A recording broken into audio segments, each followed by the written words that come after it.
नमस्कार विद्यार्थियों, आप सभी का स्वागत है आपके अपने YouTube प्लेटफॉर्म उदय स्टडी क्लासेज में। बात करेंगे इस वीडियो में कक्षा 8वीं के सामाजिक विज्ञान के पेपर के बारे में, जो कि आपके आगामी बोर्ड परीक्षा की दृष्टि से काफ़ी इंपॉर्टेंट रहने वाला है। विद्यार्थियों, पेपर की शुरुआत करूं उससे पहले आपसे विनंती रहेगी, अभी तक आपने उदय स्टडी क्लासेज को सब्सक्राइब नहीं किया तो सब्सक्राइब कर लीजिएगा और वीडियो को लाइक ज़रूर करना है। और ऐसा ही पेपर आपके एग्ज़ाम में आने वाला है। इस पेपर में से कई सारे प्रश्न हैं आपको सीधे ही देखने को मिलेंगे, तो आप सभी से विनंती रहेगी वीडियो को अंत तक देखिएगा। तो बढ़ते हैं पहले प्रश्न की ओर। पहला प्रश्न आपकी स्क्रीन पे है कि जेम्स मिल कहाँ का निवासी था। तो यहाँ पे ऑप्शन आपके सामने है आयरलैंड, स्कॉटलैंड, फिनलैंड और नीदरलैंड। तो विद्यार्थी इसका सही आंसर क्या हो जाएगा? जेम्स मिल हैं ये स्कॉटलैंड का था। तो बिल्कुल आपका ऑप्शन नंबर ब रहेगा इसका सही आंसर। विद्यार्थियों, भूलना नहीं है आपको। प्रश्न संख्या 2 को देखिएगा, महाराजा रणजीत सिंह कहाँ के राजा थे। विद्यार्थियों, ये प्रश्न काफ़ी इंपॉर्टेंट है। तो महाराजा रणजीत सिंह हैं ये पंजाब के राजा थे। तो अपना ऑप्शन नंबर द रहेगा इसका सही आंसर। प्रश्न संख्या 3 है, संथाल विद्रोह हुआ था। तो विद्यार्थियों, संथाल विद्रोह है वो कब हुआ था? 1855 से लेके 1866 तक। तो ध्यान रखना है 1855 से लेके 1866 के बीच में हुआ था, लेकिन अपने ऑप्शन में है ऑप्शन अ में 1855। तो आपका ऑप्शन नंबर अ रहेगा इसका सही आंसर। बढ़ते हैं अगले प्रश्न की ओर। संसद के कितने सदन होते हैं? 4, 3, 2, 5। तो विद्यार्थी इसका सही आंसर हो जाएगा संसद के 2 सदन होते हैं। तो अपना ऑप्शन नंबर स रहेगा इसका सही आंसर। अगला प्रश्न है, भारतीय संविधान का जनक किसे कहा जाता है? महात्मा गांधी, सरदार वल्लभ भाई पटेल, डॉक्टर भीमराव अंबेडकर, राजेंद्र प्रसाद। तो विद्यार्थी इसका सही आंसर क्या हो जाएगा? डॉक्टर BR अंबेडकर यानी भीमराव अंबेडकर। ऑप्शन नंबर स रहेगा आपका सही आंसर। विद्यार्थियों, भूलना नहीं है, ये सारे के सारे प्रश्न हैं आपके एग्जाम की दृष्टि से 101% इंपॉर्टेंट हैं। इन्हीं में से आपका मेन पेपर बनेगा। तो आपसे निवेदन रहेगा वीडियो को अंत तक देखिएगा, लाइक ज़रूर कीजिएगा। अगला प्रश्न है, निम्न में से कौन सा संसाधन है? वायु, जल, खाद्य पदार्थ या फिर उपयुक्त सभी। संसाधन का मतलब है जिनका अपन उपयोग करते हैं। तो वायु भी आती है, जल भी आता है और खाद्य पदार्थ भी आते हैं। तो अपना ऑप्शन नंबर द रहेगा इसका सही आंसर, उपयुक्त सभी। अगला प्रश्न है, चावल की फसल के लिए आवश्यक दशाओं में सम्मिलित है? उच्च तापमान, अधिक आर्द्रता, अधिक वर्षा, उपयुक्त सभी। तो बिल्कुल इसमें भी आपका ऑप्शन नंबर द रहेगा। ये सभी की सभी चीज़ें हैं, ये जरूर रहती हैं चावल की खेती के लिए। अगला प्रश्न है, हीरा, सोना तथा प्लेटिनम का सबसे बड़ा उत्पादक है।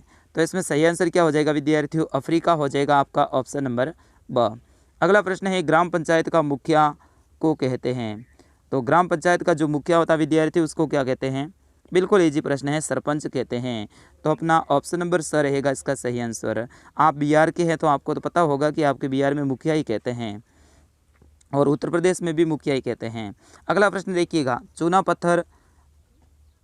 पत्थर जिप्सम का उपयोग है वो किस उद्योग में किया जाता है? आभूषण उद्योग, ग्रेनाइट उद्योग, चक्कर उद्योग या फिर सीमेंट उद्योग।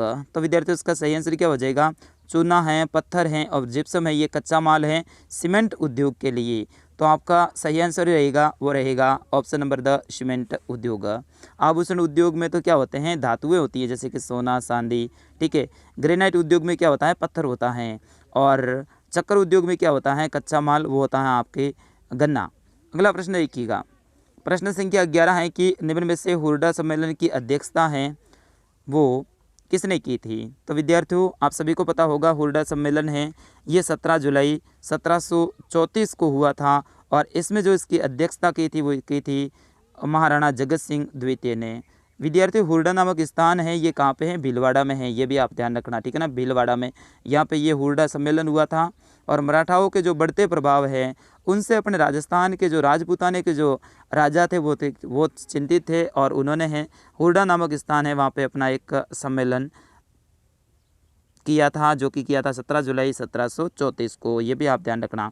अगला प्रश्न है, सही मिलान कीजिएगा। आपके सामने एक साइड में अ ऑप्शन है और दूसरे साइड में खंड ब है, तो इन दोनों को क्या करना है? मिलान करना है। सबसे पहले देखिएगा वेदिका फोरम। वेदिका फोरम क्या है? बिल्कुल ये मृदा संरक्षण के लिए बनाई जाती है वेदिका फोरम। जल ग्रह है वो पृथ्वी को कहते हैं, आप सभी को पता है। फिर उसके बाद में देखेंगे गिद्ध, तो गिद्ध क्या है? अपमार्जक हैं। और सामुदायिक भूमि है उसे क्या कहते हैं, साझा संपत्ति संसाधन कहते हैं। तो यहाँ पे मांस है, इसका संबंध हो जाएगा टुंडा वनस्पति से। तो इस तरह से ये आप मिलान करेंगे। अगर ऐसे आप मिलान करते हैं तो विद्यार्थियों आपको 5 नंबर मिलेंगे। और बिल्कुल मैंने कहा ना कि राजस्थान के विद्यार्थियों के लिए खुशखबरी है कि आपको अपना आंसर है वो कॉपी में ही लिखना है, यानी ऐसे जो मिलान है वो आपको अपने पेपर में ही करना है। सॉरी, अलग से कॉपी कोई नहीं देंगे, आपको पेपर देंगे, उसी में प्रत्येक प्रश्न का आंसर आपको देना है। अगला प्रश्न है, अरिक्त स्थान की पूर्ति कीजिएगा। खाली जगह वर्ष से घरेलू हिंसा महिला सुरक्षा कानून है वो लागू हुआ था। तो ये कब हुआ था, 2006 से। तो यहाँ पे आपको लिखना है वर्ष 2006। अगर डेट का पूछ लिया जाए तो भी आपको ध्यान रखना है, डेट वैसे यहाँ पे पूछी नहीं गई है, लेकिन आप ध्यान रखेंगे 26 अक्टूबर 2006 से ये लागू किया है, ये भी आप ध्यान रखना, क्योंकि विद्यार्थी ये प्रश्न आ सकता है। अगला प्रश्न देखिएगा, प्रश्न संख्या 2 है इसमें खाली जगह में, कि खाली जगह का मतलब होता है कि जिसे किनारों या हाशियों पर धकेल दिया जाता है। तो यहाँ पे हाशियाई, ठीक है ना, यहाँ पे क्या लिखोगे, हाशियाई, हाशियाई, ठीक है। हाशियाई का मतलब होता है जिसे किनारों या हाशियों पर ढकेल दिया गया हो। देखिएगा तीसरी खाली जगह है कि आदिवासी अक्सर अपने पुरखों की गांव और की उपासना करते हैं। तो गांव और प्रकृति की उपासना करते हैं, ये आदिवासी लोग हैं वो प्रकृति के उपासक होते हैं। अगला देखिएगा, सरकारी एवं निजी अस्पतालों में कैशलेस इलाज हेतु योजना प्रारंभ की है। इसका नाम साथियों बड़ा है, तो मैं इंग्लिश में नाम लिखना चाहूँगा। इंग्लिश में आप लिखोगे यहाँ पे RGHS, ठीक है ना, ये योजना लागू की है। अगला प्रश्न देखिएगा, प्रश्न संख्या 14 है, जनसंख्या पिरामिड है। तो जनसंख्या पिरामिड क्या होता है, जनसंख्या पिरामिड एक देश की जनसंख्या की आयु व लिंग की संरचना को दर्शाता है। किसी भी देश की आयु और साथ ही जनसंख्या और लिंग को दर्शाता है। कौन, जनसंख्या पिरामिड। अगला प्रश्न है, सांगानेर अंतर्राष्ट्रीय हवाई अड्डा है, ये किस जिले में है। तो ये राजस्थान की राजधानी जयपुर जिले में स्थित है। विद्यार्थियों कहाँ पर है, जयपुर जिले में स्थित है। अगला प्रश्न है, राजस्थान में चलने वाली आर्थिक क्षेत्र की 2 योजनाओं के नाम लिखिएगा। विद्यार्थियों अगर आप MP के हैं तो यहाँ पे MP का आ सकता है, अगर आप बिहार के हैं तो बिहार का आ सकता है, और अगर आप उत्तर प्रदेश के हैं तो उत्तर प्रदेश का आ सकता है।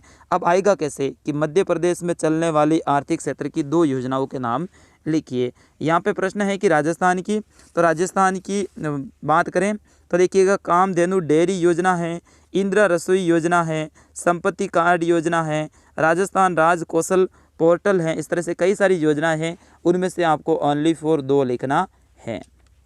अगला देखिएगा, राजस्थान की भील जनजाति, तो यहाँ पे राजस्थान की भील जनजाति किन जिलों में निवास अधिक करती हैं। तो राजस्थान में भील जनजाति की बात करें तो सबसे ज़्यादा है ये उदयपुर में है, आप लिखोगे उदयपुर, ठीक है ना। दक्षिणी राजस्थान में ज़्यादातर करते हैं निवास, तो उदयपुर, डूंगरपुर, बांसवाड़ा और राजसमंद जिलों में सर्वाधिक निवास करती हैं। अगला प्रश्न है, नील की खेती के लिए कौन सी जलवायु उपयुक्त होती है।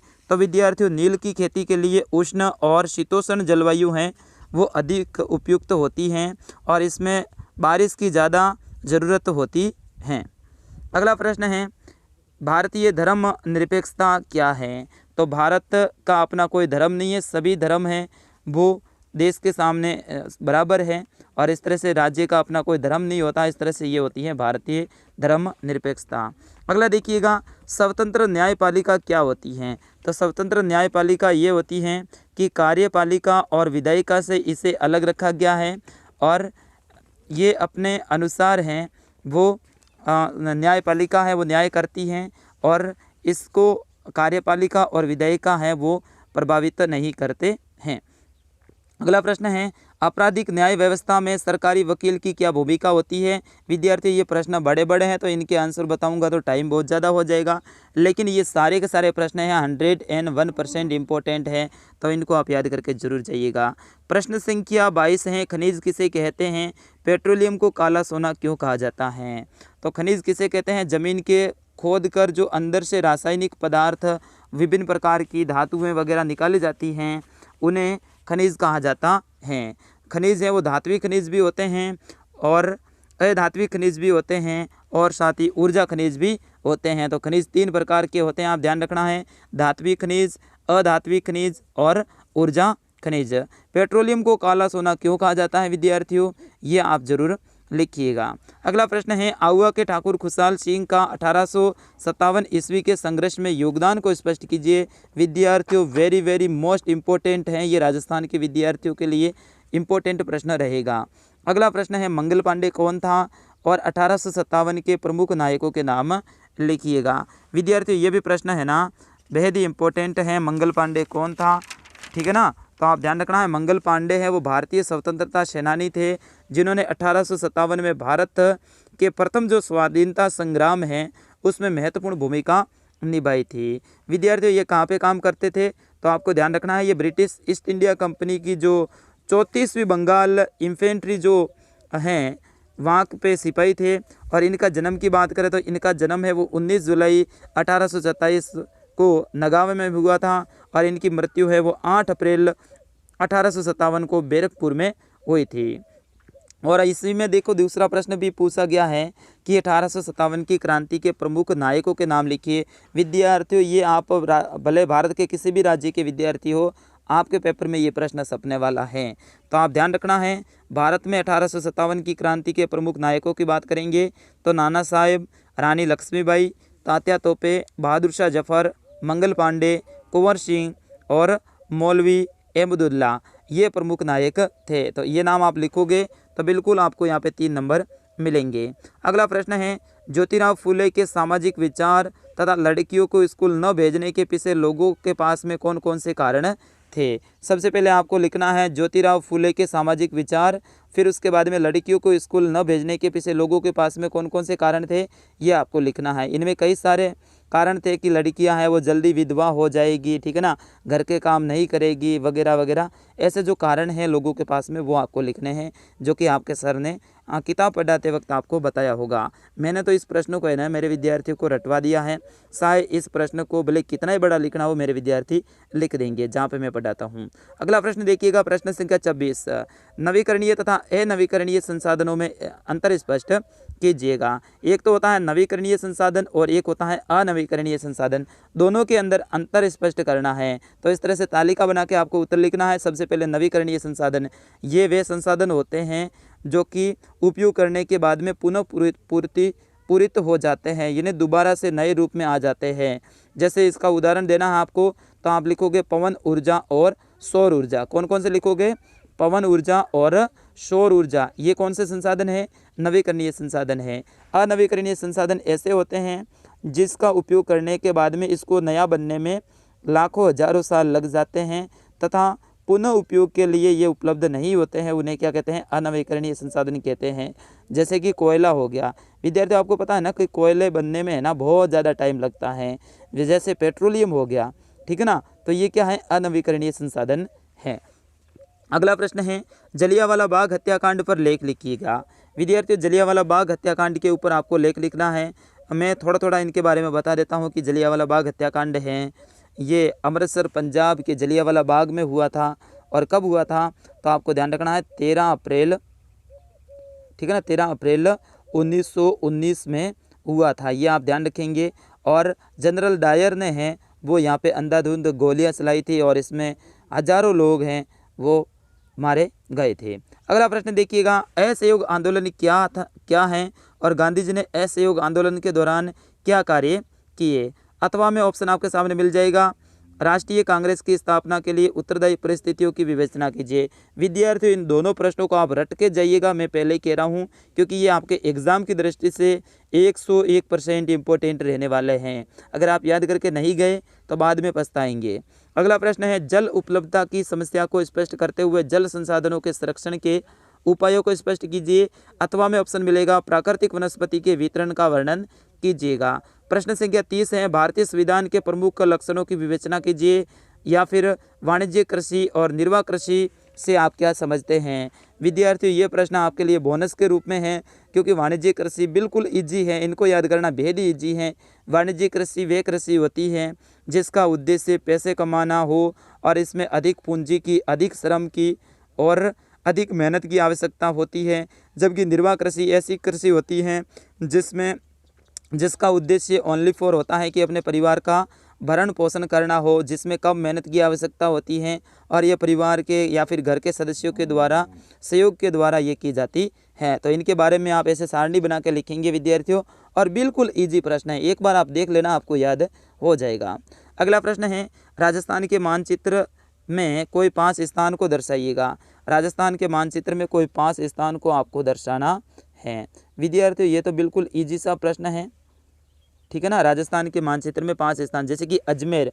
अजमेर आपको पता है यहाँ पे है, राजस्थान का हृदय इसे कहते हैं, राजस्थान के बीचों बीच में।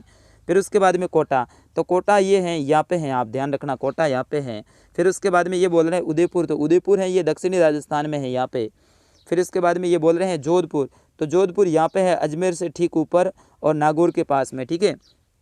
फिर उसके बाद में ये बोल रहे हैं दौसा, तो दौसा है वो पूर्वी राजस्थान में यहाँ पे है, ठीक है ना, ये भी आप ध्यान रखना। इस तरह से आप आराम से हैं यहाँ पे मैप में भर सकते हैं, और बांसवाड़ा राजस्थान का सबसे दक्षिणी जिला यहाँ पे है। तो इस तरह से आप आराम से भर सकते हैं। अगर आप ऐसे भरते हैं तो आपको 5 नंबर विद्यार्थी मिलेगा। अगर आप मध्य प्रदेश के हैं तो बिल्कुल आपके मध्य प्रदेश का मैप आएगा। अगर यहाँ पे राजस्थान और मध्य प्रदेश के साथ साथ में आपके भारत का मैप भी आ सकता है, तो वो भी आप एक बार स्थानों को देख लीजिएगा, जैसे कि कलकत्ता कहाँ पे है, दिल्ली कहाँ पे है, हैदराबाद कहाँ पे है, चेन्नई कहाँ पे है, अंडमान और निकोबार द्वीप समूह कहाँ पे है, लक्षद्वीप कहाँ पे है, ठीक है ना, मुंबई कहाँ पे है, गोवा कहाँ पे है, दिल्ली कहाँ पे है, ये सारे आप देख लीजिएगा भारत के मैप में, वो भी आ सकता है। विद्यार्थी मैं आशा करता हूँ आपको ये क्लास है पसंद आई होगी और इस पेपर को आपने ध्यानपूर्वक देखा है, और इसमें से कई सारे प्रश्न हैं आपके परीक्षा में पूछ जाएंगे, मुझे पूर्ण विश्वास है, और आप अच्छे से अच्छे अंक लेकर आएंगे। अब आपने वीडियो को अंत तक देख लिया है तो काम कर लीजिएगा, वीडियो को लाइक करने का, अपने दोस्तों तक आगे शेयर करने का, और चैनल को सब्सक्राइब जरूर कीजिएगा। विद्यार्थियों आप सब्सक्राइब नहीं करते यार, ये गलत बात है। हम आपके लिए इतनी सारी मेहनत करते हैं, आपका मार्गदर्शक करते हैं, तो बिल्कुल आपका भी तो फ़र्ज़ बनता है ना कि आप चैनल को सब्सक्राइब करें और हमें सपोर्ट करें। तो बिल्कुल आप फटाफट कर लीजिएगा सब्सक्राइब, और पास में जो घंटी है उसको भी ऑन कर लीजिएगा। आपके एग्ज़ाम तक सारे पेपर यहाँ पे अपलोड किए जाएंगे। मिलता हूँ अगले पेपर में, तब तक के लिए आपके अपने सर उदय सर को दीजिएगा आज्ञा। जय हिंद, वंदे मातरम।